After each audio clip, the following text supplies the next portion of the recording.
आपको पता होगा कि हम लोगों के पास जो केमिस्ट्री होती है, रसायन विज्ञान में जो भी हम पढ़ते हैं वो किसको पढ़ते हैं? पदार्थ को। मतलब केमिस्ट्री जो है आपका, रसायन विज्ञान जो है वो पूरा का पूरा पदार्थों के अध्ययन के लिए ही बना हुआ है। और उसमें पदार्थों की अवस्थाओं में एक अवस्था थी गैसीय अवस्था, तो उसमें पहले लिखी थी गैस। गैसीय नेम में छोटा सा नीचे हेडिंग डालोगे गैस। बताएंगे किसी भी पदार्थ की वह अवस्था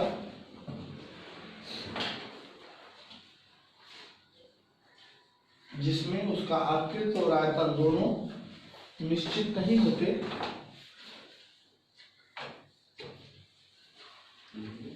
और किसी भी पदार्थ की वह अवस्था जिसमें उसके आकृति और आयतन दोनों निश्चित नहीं होते,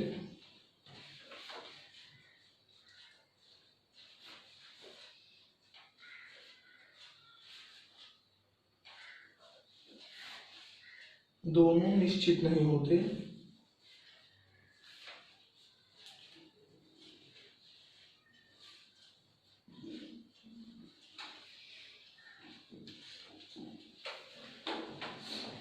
गैस कहलाते हैं।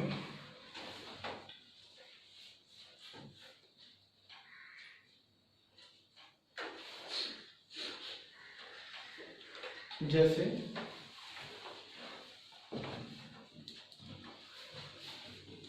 सामान्य ताप व दाब पर, सामान्य ताप व दाब पर नाइट्रोजन, ऑक्सीजन, क्लोरीन आदि।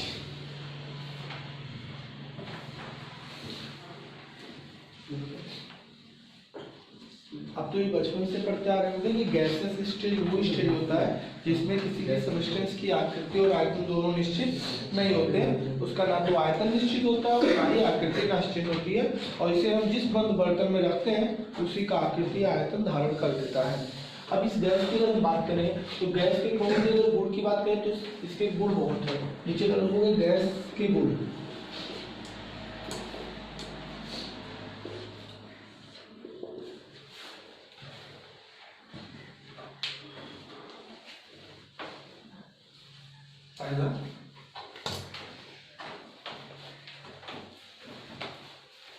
गैस के कण दूर दूर होते हैं, गैस के कण दूर दूर होते हैं।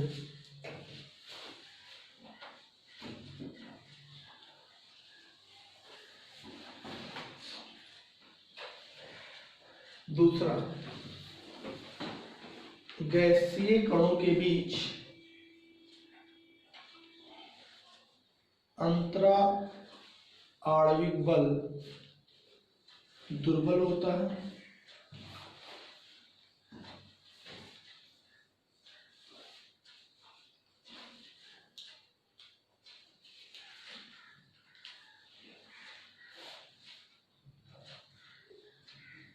दुर्बल होता है। अगला, गैस के कणों की गतिज ऊर्जा अपेक्षाकृत अधिक होती है। गैस के कणों की गतिज ऊर्जा अपेक्षाकृत अधिक होती है।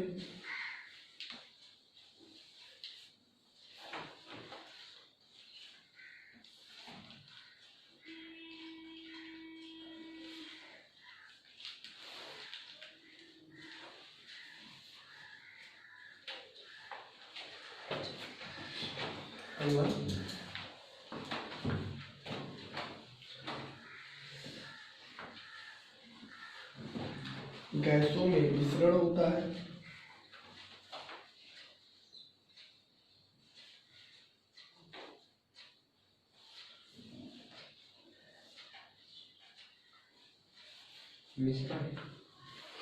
मिश्रण होता है। अगला, मिश्रण का मतलब जानते हो? फैलना। जब गैस कहीं छोड़ दोगे तो अपने आप क्या होगा? फैल जाएगा चारों तरफ, फैलने को हम लोग विसरण कहते हैं, डिफ्यूजन करते हैं। अगला लिखेंगे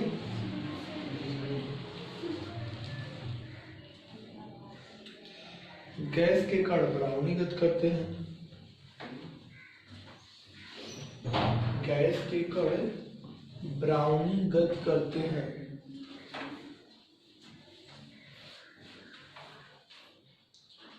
ब्राउनीगत करते हैं।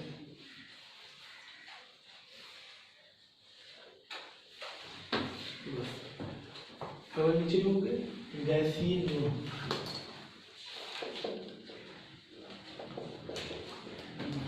आपको पता होगा गैस के दो भी साइंटिस्टों ने अपने अपने नियम दिए बेसिकली, वैसे तो आगे डाल्टन वोल्टन ने भी दिया, लेकिन स्टार्टिंग में किसका आया? बॉयल नियम और चार्ल्स का नियम।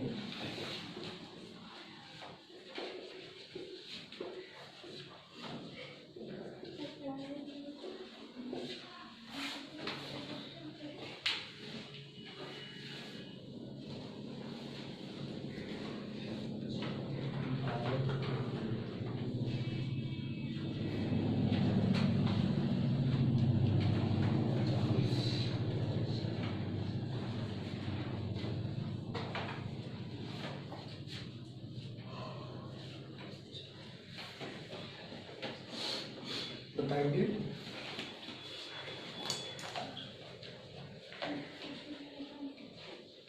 पहला बॉयल के नियम, पहला ऐसे नंबर 1 कर लो, जान जाओगे।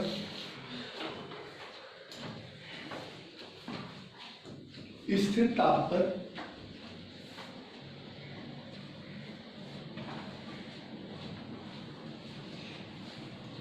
किसी भी गैस का आयतन, दाब, किसी भी गैस का दाब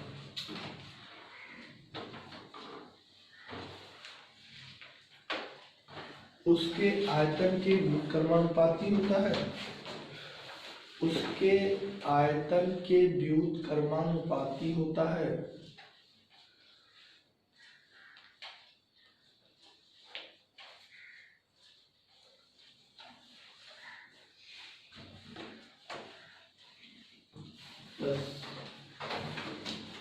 नीचे लिखेंगे बॉयल के अनुसार, बॉयल सब कहते हैं किस पर?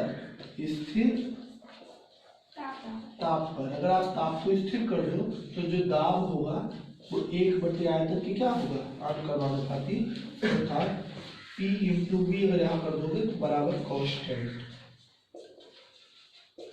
इसको नाम कहते हैं।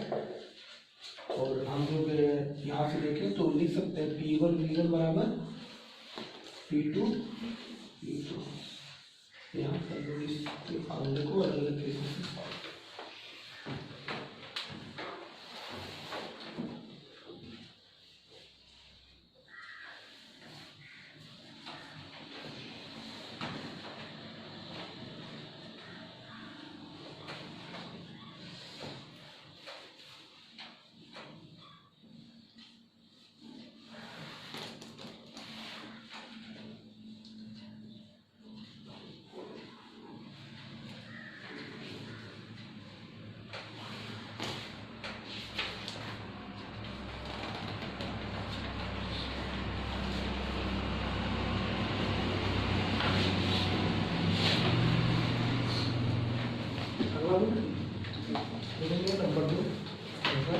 नंबर 2 नंबर डालू चार्ज के लिए। स्थिर दाब पर,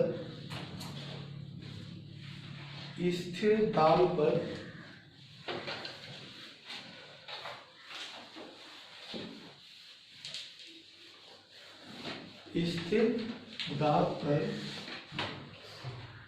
किसी भी गैस का आयतन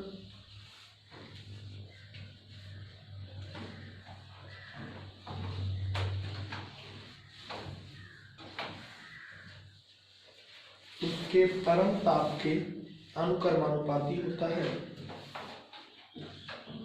उसके परम ताप के अनुक्रमानुपाती होता है।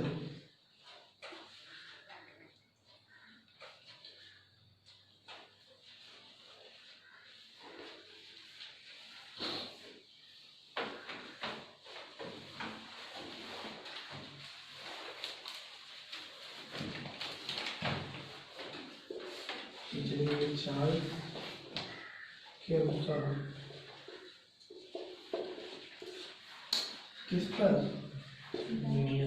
स्थिर दाब पर जो आयतन होगा तो ताप में क्या होगा, अनुपात V/T जो होगा वो क्या हो जाएगा,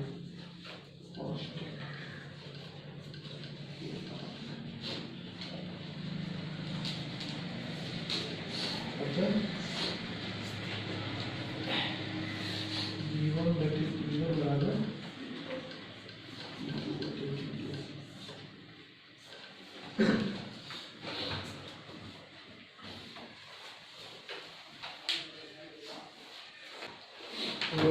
गैस समीकरण, उसी गैस समीकरण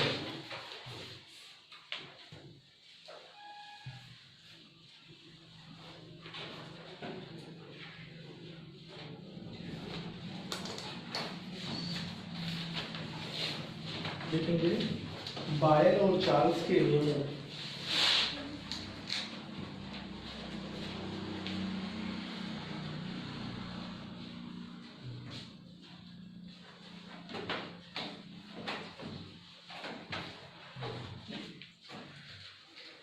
बायल और चार्ल्स के नियमों को मिलाने पर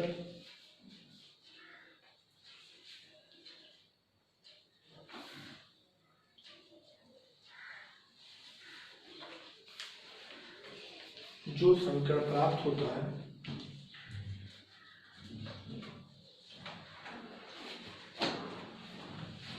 गैस समीकरण कहलाता है।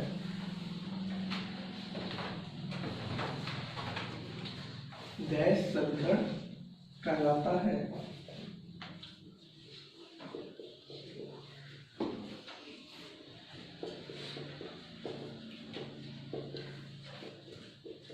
बायल के नियम अनुसार क्या है, पीवी बराबर कांस्टेंट इनका स्थिर ताप पर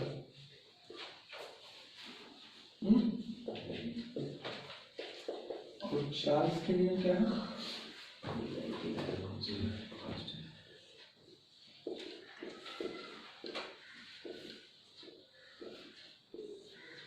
V/T इक्वल टू कांस्टेंट किस पर, स्थिर ताप पर। अगर दोनों को एक साथ लिखें तो क्या हो जाएगा, PV/T इक्वल टू कांस्टेंट। देखो अगर यहाँ पे P को हटा दो, यहाँ के लिए दाब को स्थिर करने का मतलब दाब हटा देना, P बन जाएगा नहीं, और अगर ताप को हटा दोगे तो ये बन जाएगा। मतलब आपके दोनों को जब मिलाते हैं तो ये बन जाता है। क्योंकि जब हम प्रैक्टिकल करके निकाले तो कांस्टेंट कितना आया, R आया, जहाँ पे R क्या है, गैस नियतांक। गैसों के लिए पढ़ लो, इसलिए इसका नाम गैस नियतांक, गैस कांस्टेंट कहा गया। तो PV बराबर क्या बन जाएगा, RT। अगर इसमें मोलों की संख्या दें तो गैस के स्मॉल मोलों के लिए अगर आपको निकालना है, ये यहाँ लिख लेना, गैस के 1 मोल के लिए बनाया, कितने मोल के लिए, 1 मोल के लिए आया होता है, इसलिए इससे क्या करना पड़ेगा, गुणा। PV बराबर NR, तब R नहीं होगी, NR होगी, इससे गुणा करके, तो 1 मोल लेना होता तो आगे तो इसी को गैस सर्कल करने, PV बराबर NRT। नेक्स्ट डालेंगे हम लोग आदर्श गैस। आदर्श गैस इसी में चल रहा है, गैस के लिए आदर्श गैस,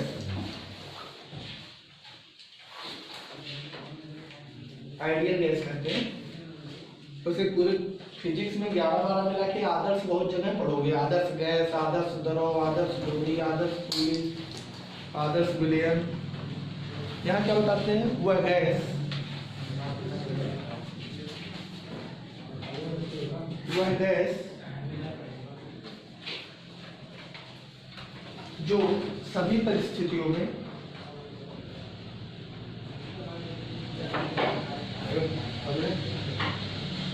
वह गैस जो सभी परिस्थितियों में बायल्स और चार्ल्स के नियमों का पालन करते हैं, दोनों का पालन करते हैं। बायल और चार्ल्स दोनों के नियम का पालन करते हैं।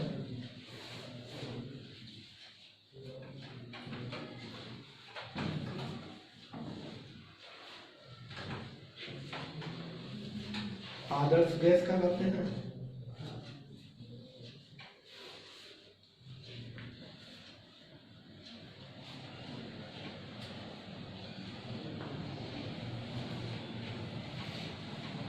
लाइन छोड़ के अगले लाइन लिखेंगे।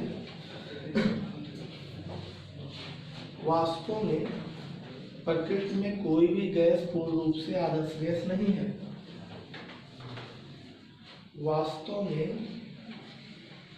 प्रकृति में कोई भी गैस पूर्ण रूप से आदर्श गैस नहीं है।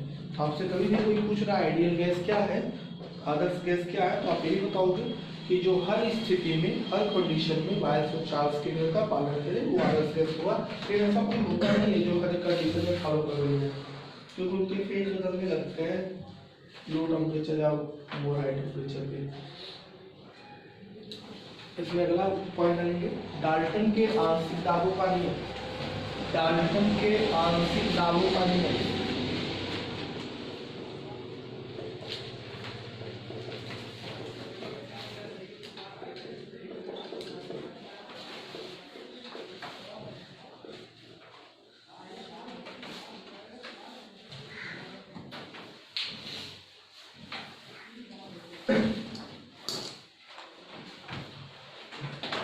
ये बताते हैं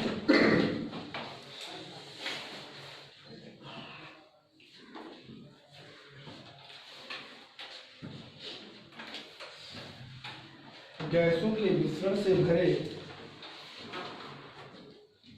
बर्तन या पात्र, बंद पात्र, गैसों के मिश्रण से भरे बंद पात्र का कुल दाब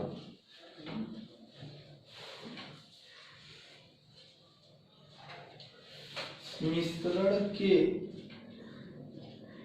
गैसों के प्रत्येक घटक, मिश्रण के गैसों के प्रत्येक घटक द्वारा उत्पन्न दाबों के योग के बराबर होता है।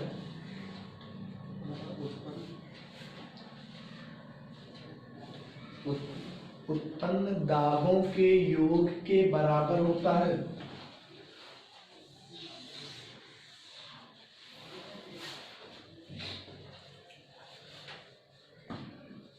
मान लो एक बंद बर्तन है जिसमें गैस नंबर 1 है, गैस नंबर 2 है, गैस नंबर 3 है, गैस नंबर 4 है। तो जो इसका पूरा दाब होगा P टोटल वो कितना होगा, P1 plus P2 plus P4। और ऐसे वो डाट कर भी सकते हो अगर और भी गैस है तो। इनका कहना है कि अगर किसी भी बर्तन का दाब निकालना चाहते हैं जो गैस से भरा हुआ है तो उसमें जितने गैस रहेंगे सभी के द्वारा हम निकालेंगे अलग अलग दाब, और सब लोग जितना जितना दाब बनाएंगे, क्योंकि गैस अपने मॉलिक्यूलर वेट के अकॉर्डिंग दाब बनाते हैं। जैसे ऑक्सीजन अलग टाइप का दाब बनाएगा, नाइट्रोजन का मॉलिक्यूलर वेट अलग होता है। जैसे आप देखोगे मान लीजिए बालू पे आप रुई रखो, ईटा रखो, तो रुई अपना अलग दाब बनाता है और ईटा अपना अलग, क्योंकि दोनों के संघट्ट अलग अलग है तो अलग बनाएंगे।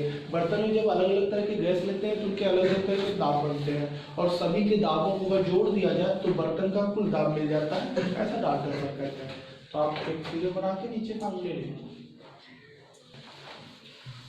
एक छोटा सा हेडिंग और लिखेंगे वंडर वाल्स गैस समीकरण, या गैस का वंडर वाल समीकरण।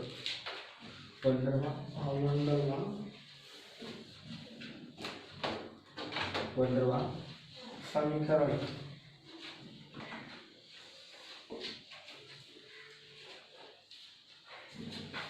गैस का वंडर वाल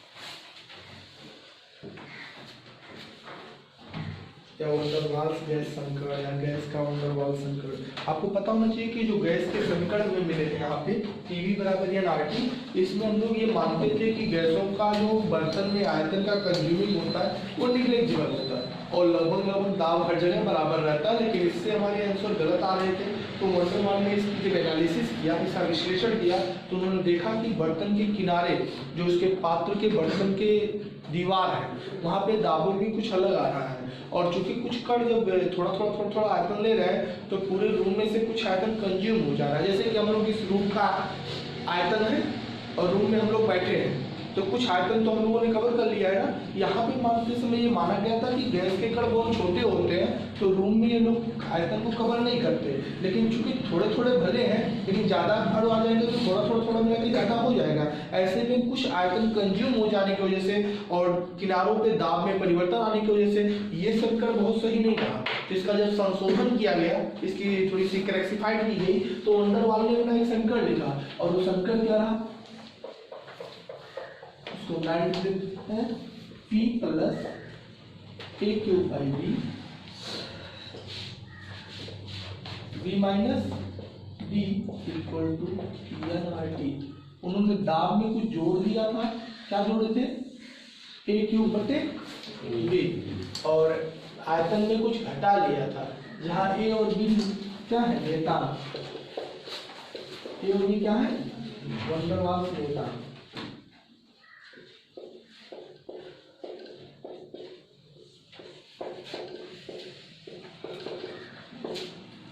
गैस के समीकरण में जब संशोधन हुआ था तब वंडरवाल समीकरण बना था, और वंडरवाल समीकरण आपके गैस को और भी सटीक तरीके से कैलकुलेट करके उनके दाब या आयतन में रिलेशन रखता है, संबंध को कायम रखता है।